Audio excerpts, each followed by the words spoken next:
হ্যাঁ, ব্রিফিংটা ছেড়ে দিন, হ্যালো। ব্রিফিংটা ছেড়ে দিন। আমি বলতে রাজি, আমার দুটো বাচ্চা আছে। কে মেরেছিল আপনার? কে মেরেছিল স্যার? আর কে বলবে? আমার শত্রু একজন, আমার শত্রু আর কেউ নেই। পারিবারিক ঘটনা এটা। মারতে মারতে মেরেই তো হলো না, এর থেকে বড় কিছু করতে পারবে? না, আপনার মিসেসই মেরেছে নাকি? প্রত্যেকদিন টর্চারিং করে আপনার উপরে মিসেস?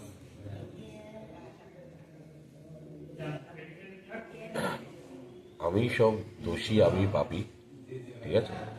আমার মিসেস একমাত্র এমন একজন পার্সন যার কোনোদিন 11 বছরে দোষ ছিল না। 11 বছর ধরে তার তাহলে কোনো, আপনাকে এইভাবে আঘাত কেন করলো? সে ভগবান তো, ভগবানরা আঘাত করতে পারে, আমরা সাধারণ মানুষ। আপনার মিসেসকে আপনি ভগবান মানেন? আমি না, সারা দুনিয়াকে মানতে হবে, তার নিয়ম অনুসারে কনস্টিটিউশন চলে, তার নিয়ম অনুসারে দুনিয়া চলতে হবে। না চললেই আঘাত করবে নাকি? না চললে পরে তার বাবা মা আসবে, তার গার্জিয়ানরা আসবে, তারপর গার্জিয়ানরা সাপোর্ট করবে।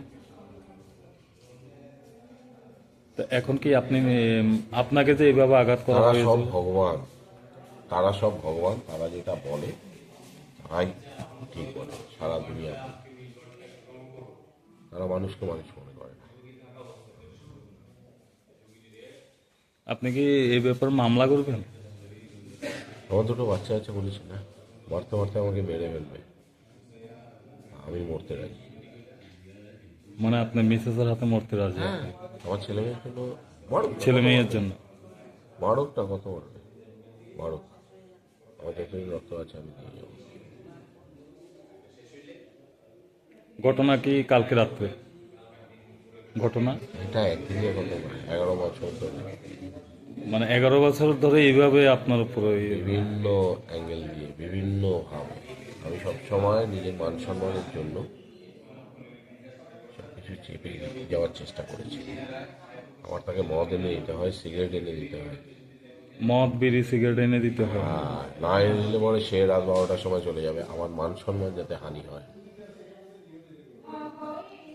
আপনি তো একজন অ্যাসিস্ট্যান্ট ডিরেক্টর এগ্রিকালচারে। কে বলে? আমি চামার একজন, এই মহিলাকে বিয়ে করে চামারের মতো লাইফ কাটাচ্ছি। আমি একজন চামার, এই মহিলার সাথে বিয়ে করে।